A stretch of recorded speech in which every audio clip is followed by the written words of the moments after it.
लेकिन मैंने एक चीज अचीव की है अपनी लाइफ में, और मुझे लगता है वो सबसे बड़ी चीज, वो क्या है? मैंने खुद को पढ़ा। गांव ऐसा था जहाँ पे लड़कियों को हमेशा बोला जाता था, ये लोग घास लेके आओ, खाना पकाओ, यही करना है आपको, आगे यही करना है। पर मेरी मम्मा ना बहुत डेयरिंग है। मेरी मम्मा को ऐसा था कि नहीं, जो मेरे सपने थे उनको पुलिस बनना था, तो उनको ऐसा था कि मेरा सपना था मुझे पुलिस को ऐसा बनना है, तो मेरी बेटी भी दिखेगी सपना। उन्होंने मुझे सपने थोपे नहीं, बट उन्होंने मुझे बोला कि मेरा सपना रह गया तो अपने सपने सारे पूरा करना। घर में जींस अलाउड नहीं था, घर में जींस पहनना अलाउड नहीं था, तो जींस पहनने के लिए मैंने शुरुआत कर दी कहाँ से? ट्रैक सूट से। इसलिए आज ट्रैक सूट पहनती हूँ। मैं अपने गांव से एक पहली लड़की हूँ जो दिल्ली आई हूँ अभी तक के लिए। एंड मैं बताती हूँ माउंटेनियरिंग मेरे जहन में कैसे आया। पहाड़ से हूँ, सोलन में स्नोफॉल नहीं होता, तो हमेशा मैं जल्दी उठ जाती थी, और मैं सबसे पहले 3 बजे उठ के बैठ जाऊंगी कि जैसे सुबह होगी मैं यहाँ पे स्नो देखूंगी। कभी गिरती नहीं थी। अच्छा, स्नो गिरती तो वैसे मत आऊँ कैसे वाली स्नो होती थी। आपने बकेट देखा पानी का, उसमें जमा होता ना पाला, मैं सोचती थी ऐसी ही होगी स्नो। मैं उसी को देखती रहती थी, उससे खुश हो रही थी।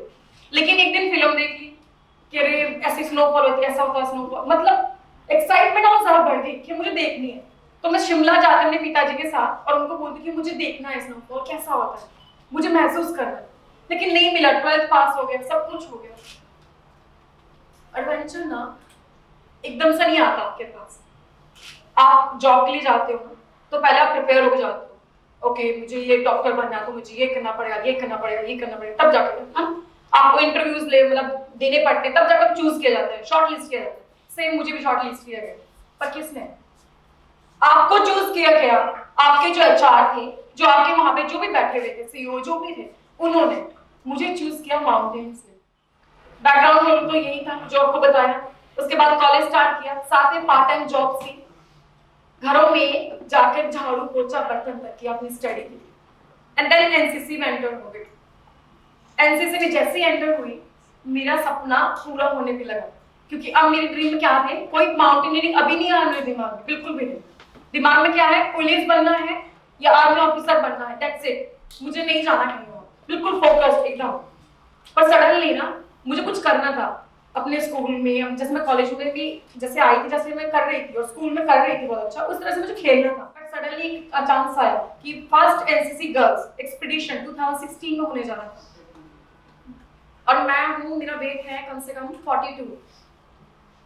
तो मैंने कहा कि अगर इसके लिए सिलेक्शन आ रहा है, हमारे कॉलेज में सिर्फ 2 वैकेंसी आई थी, मैंने कहा कि मुझे भी जाना है और मेरा नाम एनरोल हो। उन्होंने मुझे बोला कि बजित आप अंडरवेट हो और वहाँ पे बहुत सारी ट्रेनिंग होती है। मैं सिर्फ इतना बोला कि आप एक काम करो, आप ना मुझे रिजर्व में डाल दो, लेकिन मुझे डाल दो, मुझे एक चांस चाहिए, बस एक चांस, मैं खुद देख लूंगी क्या होगा क्या नहीं होगा। तो उस चांस के लिए मैं हर रोज बटालियन जाती, हर रोज वहां से वापस आती, और वो चांस मिला। तो सिलेक्शन करने के लिए बाहर से लोग आए, कर्नल आए हमारे उस टाइम पे, और उन्होंने हमारा सिलेक्शन किया। एंड मैं आपको हंसी वाली बात बताती हूँ कि जिस दिन सिलेक्शन होना था उस दिन मैं बहुत रेडी हूँ और मैं सबसे पहले जाने के लिए तैयार हूँ, लेकिन उस दिन ना सारे के सारे रोड ब्लॉक हो गए मेरे गाँव के, मैं नहीं जा पाई थी। एंड मैंने कैसे कैसे लिफ्ट लेके वहां पर पहुंची हूँ, बाइक पे, पता नहीं किसकी बाइक पे, मुझे नहीं पता, किसके ट्रक वाले को मैंने हाथ दे दिया कि प्लीज मुझे छोड़ दो वहां तक के लिए। एक ट्रक वाले ने हाथ दिया, एंड मैं आगे पैदल चल रही हूँ, रन कर रही हूँ, मतलब जो चीजें मुझे बंद पड़ती हैं मैं वो सारी कर रही हूँ उस मिशन तक पहुंचने के लिए। उस चीज को सब रिजर्व में हो, कंफर्म फिर नहीं हुआ। एंड मैं पहुंची, बहुत लेट हो गई थी, मैं शायद आधा घंटा लेट थी, बहुत होता है आधा घंटा लेट। एंड उस दिन देखो किस्मत, सर भी लेट थे, एंड मैं वहां पर पहुंची। एंड मेरे को इतना था कि बस आज ना हो जाए मेरी जिंदगी का जो मुझे देखना है, बस एक सपना। उस टाइम मेरी मदर का ना चेहरा मेरे सामने था, क्योंकि मेरी मदर ने मेरी स्टडी के लिए अपने मंगलसूत्र तक भेज दिया था। एंड उस दिन मैं अपना वहाँ पे जितना भी जो करवाया, मेरा नहीं करवाया गया, पुशअप्स पुलअप्स सब कुछ कर दिया। उसके बाद मेरा सिलेक्शन हुआ 2015 में HMI से मैंने कोर्स किया, जहाँ पे कम से कम 100 लड़कियों को बुलाया गया, एंड वहाँ से शॉर्ट लिस्ट किया गया 40 लड़कियों को, फिर भेजा गया देवगिब्बा, वहाँ से 15 लड़कियों को, देन माउंट त्रिशूल, उसके बाद फाइनली सियाचिन ग्लेशियर को 10 लड़कियों को भेजा गया 2016 में, एंड वो एवरेस्ट के लिए रेडी थी, उनमें मैं भी हूँ। 2016 में एवरेस्ट जाने का मौका मिला और मैं गई, बहुत अच्छा क्लाइंब भी हुआ। 300 मीटर पहले मुझे सांस आना बंद हो गई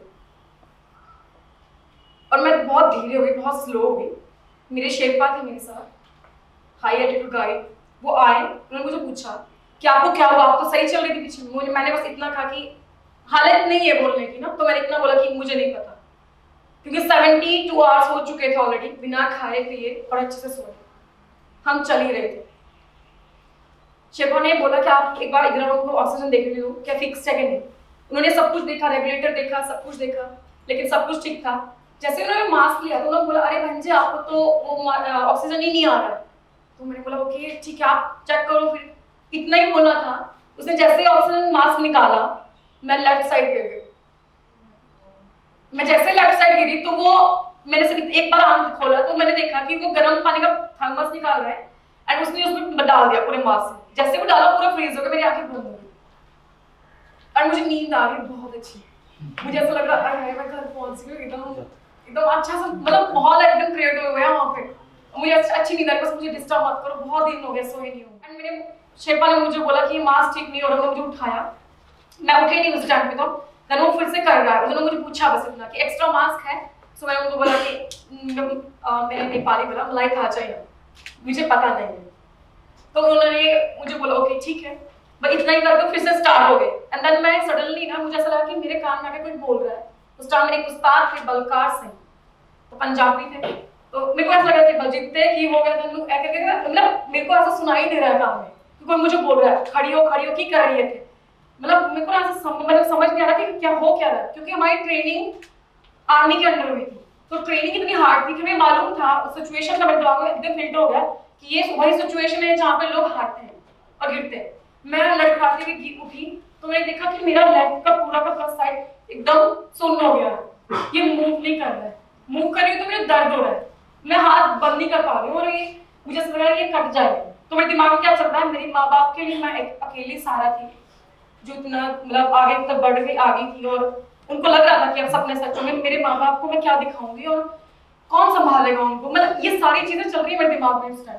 मैंने हाथ मूवमेंट स्टार्ट किया, हिलाना स्टार्ट किया एंड मैं पता नहीं मुझे समझ नहीं आया उस टाइम मैं करूँ क्या। और उस टाइम क्या हुआ कि मेरी सारी टीम जा चुकी थी, मैं लास्ट पर्सन थी। मैंने इतना ही बोला कि तो क्या करना है शेफा, तो शेफा ने दाई ने मुझे बोला कि चलो नीचे चलो, एक ऑप्शन मास्क से पीते चलो। मैं उस दिन वापस आई वहां से, मैं रोते रोते आ रही थी एंड मुझे यानी लोग से फेस से हम नीचे आ रहे थे, तो मैंने लोग से फेस को एकदम ऊपर देखा एवरेस्ट की तरफ। मैंने बोला इतने गुस्से में, जैसे बच्चा होता है एक छोटा बच्चा, आज रोक लिया 2020 के बाद आऊंगी रोक के दिखाऊंगी। 2016 गया, 17 गया, 18 गया एंड 19 हाफ चला गया था, मैंने क्लाइंब नहीं किया। सिर्फ माउंटेनियरिंग कोर्सेज किए, एडवांस कोर्स किए, स्की सीखा, स्नोबोर्ड सीखा और लीड किया बहुत सारे ट्रैक्स को और बहुत सारी चीजें की, बहुत सारे मल्टी जॉब्स की, सब कुछ किया।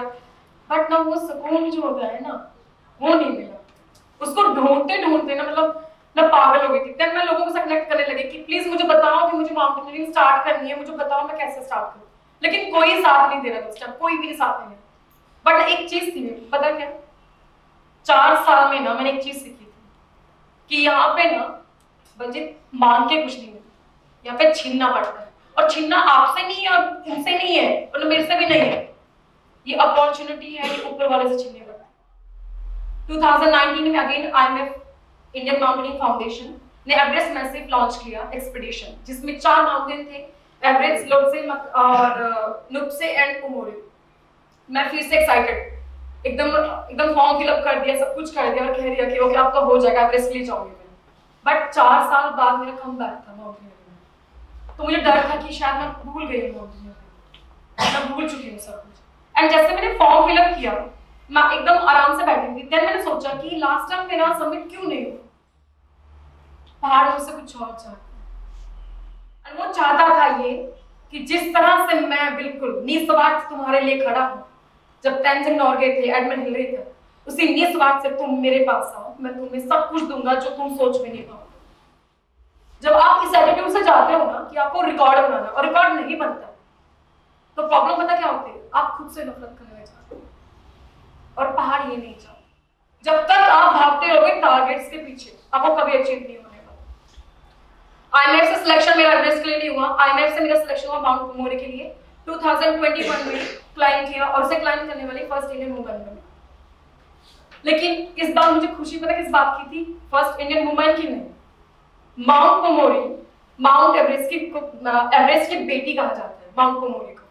तो मुझे पता किस बात की खुशी थी कि इस बार एवरेस्ट में सही उनकी बेटी से मिली। दैट्स इट, अब बॉन्डिंग हो गई अब मैं बेटी है ना, दैट मैंने अपने डिसाइड कर लिया कि अब मैं माउंटेनियर नहीं हूँ, मैं माउंटेन डॉक्टर हूँ। Then I started my career in mountaineering fully. उसके बाद माउंट कुन स्टार्ट किया, 7000 में पीक है लद्दाख में, उसे सबमिट किया। देन माउंट धौलागिरी, अभी उसे क्लाइंब करने लगी, फर्स्ट यंगेस्ट और फर्स्ट इंडियन वुमेन बनी। एंड देन उसके बाद मैंने प्लान किया 5-8000 मेरे पास कोई भी स्पॉन्सर नहीं था स्टार्टिंग में। लास्ट के 15 दिन में स्पॉन्सर लिया। मैं सिर्फ 3 घंटे सोती थी पूरे दिन, पूरी रात मैं शॉर्ट लिस्ट करूंगी कल किस किस को मैसेज करना है, मेल करना है। उसके बाद मैं शॉर्ट लिस्ट करूंगी कि कल मुझे किससे मिलना है। उसके बाद अपना ट्रेनिंग मॉर्निंग में 4 बजे से लेकर 7 बजे तक, एंड उसके बाद शाम को 7 बजे से लेकर 11 बजे तक की मेरी ट्रेनिंग। 5-8000 क्लाइंब किया 30 डेज में। 2-8000 थे mount Annapurna, mount Kanchenjunga 14 days में। मैंने उसके बाद एवरेस्ट क्लाइंब करने चले गई। एवरेस्ट लोग से 5 दिन में क्लाइंब हो गया, एंड उसके साथ मकालू 7 दिन में क्लाइंब कर दिया, तीनों पे। मैंने माउंटेन से नहीं पूछा था कि मुझे रिकॉर्ड बनाना है, ये करना है, नहीं। मैंने बस इतना बोला कि आज मुझे एक्सेप्ट कर ले, आज मुझे अपनी गोद में ले ले, आज मुझे गले लगा ले, प्लीज आज मुझे ले ले, क्योंकि अब तेरे सिवा कोई नहीं, क्योंकि मुझे पहाड़ चढ़ने के सिवा कुछ आता नहीं और ये लोग समझेंगे। उसके बाद विदाउट ऑक्सीजन क्लाइंब किया माउंट मनासलू। एवलांच के अंदर रही मैं, और मेरे साथ मेरे शेरपा थे, दाई थे। एंड उस टाइम मनासलू में 26 सितंबर की बात है लास्ट ईयर, और हम दोनों एवलांच में की चपेट में आ गए थे। हमारा वॉकी टॉकी, हमारा जितना भी बैग था हमने पहले फेंक दिया था, तो वो रोल होके नीचे चला गया था। एंड मैं शेरपा वही बैठे हैं, एंड सडनली जैसे ही 10 सेकंड बाद हमारी आंखें खुली, सब कुछ क्लियर था, सामने देखते कि सारे के सारे जितने भी लोग थे वो खून से लगा था। तो तभी मेरी नजर ना सबसे 300 मीटर नीचे गई, वहां पे एक इंसान अपना हाथ घुमा रहा था, सिर्फ हाथ। हम बहुत जल्दी दौड़ के वहां से मैं विदाउट ओढ़ थी, तो मैं फटाफट से नीचे भागी, मैं और शेरपा मेरे जो थे हिम्मत आई, और हमने उनको निकाला। जैसे उनको निकाल रहे थे तो उनसे बात करना स्टार्ट किया, उनको नॉर्मल करने की, अरे कुछ नहीं हुआ, ऐसे बहुत नॉर्मल बिहेव करे। एंड सडनली मुझे दिखता कि क्रैम्पॉन का एक शूज है वहां पे गिरा हुआ है। मैं वहां पे टर्न करती हूँ, मैंने बोला नहीं पता यहाँ पे शूज है, शायद इनका ही शूज है। मैं जाती हूँ, मैं जैसे शूज पुल करने स्टार्ट करती हूँ, पूरी की पूरी बॉडी अंदर, एंड मैं हाथ से खोलना स्टार्ट कर दिया अकेले। एंड मैं चिल्ला रही हूँ जोर जोर से कि प्लीज हेल्प करो हेल्प करो। हिम्मत आई वहीं पे बिजी है उसके साथ, दूसरे के साथ, मैं यहाँ पे अकेले कर रही हूँ, डिगिंग कर रही हूँ। एंड तभी एक फॉरनर लड़का आता है, वो फॉरनर मेरे साथ देता है, हम दोनों उसको निकालते बाहर।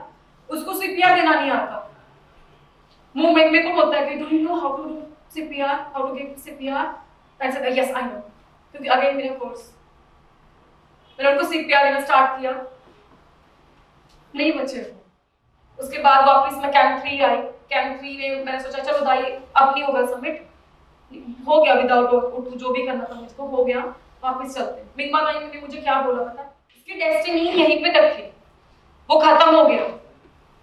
जिंदगी किसी के लिए नहीं रुकती है बच्चे। नेक्स्ट डे उठी, नेक्स्ट डे अगेन रोप अप किया गया था, वहां पे दोबारा से रोप लगाई गई थी उसी एरिया में, थोड़ा सा हटके इस बार। एंड मैं 24 घंटे भी पूरे नहीं हुए थे मैं 4 बजे स्टार्ट कर दिया, शाम के 4 बजे मैंने स्टार्ट कर दिया क्लाइंबिंग अगेन कैंप 4 के। मैं कैंप 4 जा रही थी तो विदाउट ओट थी, अगेन वहां पे विंड स्पीड है आपकी 70 और 80 पर आवर, तो हाथ पांव बिल्कुल ठंडे हो। टेंट के ना 2 पार्ट होते हैं, एक इनर एक आउटर। तो इनर अंदर वाला, उसके बाहर आउटर लगता है। तो यहाँ पे आउटर में लोग अपना क्रैम्पॉन वगैरह जो भी है हार्नेस वगैरह रखते हैं, ठीक है। तो अब हमने क्या किया कि मैंने सोचा कि दाई हम चलेंगे और मैं चेंज करूंगी अपना सॉक्स और इनर, मेरे को चेंज करना है क्योंकि मुझे स्वेटिंग होता है। हम फटाफट से गए और जैसे हम पहुंचे, मैं जैसे मैंने चेन खोला टेंट का, उसके अंदर ऑलरेडी 13 लोग बैठे, क्योंकि उस दिन स्पीड इतना ज्यादा थी कि माइनस मेरे ख्याल से -40-45 टेम्परेचर जा चुका विंड के साथ। एंड सब कुछ वहां पे एकदम फ्रीज होना। आपको उस दिन कोई भी समिट के लिए नहीं जा रहा था, सबने मना कर दिया। अब मैं कहाँ रुकूं, हमने टेंट के लिए तो हमने बोला था उस टाइम पे, अब मैं कहाँ जाऊंगी। देन मेरे को एकदम दिमाग आया एकदम से दिमाग में कि पीछे आउटर में पक्का कोई नहीं बैठा होगा। मैं और मेरे शेरपा फटाफट से पीछे आउटर में गए, हम पूरी रात वहां आउटर में बैठे एंड वो आउटर का टेंट फट गया। देन हम पूरी रात ऐसे करके जो हमारे पास मैट्रेस होता है हम उसको लपेट के बैठे रहे पूरी रात सुबह तक। देन अगेन कैंप 3 वापस 2 दिन यही चलता रहा।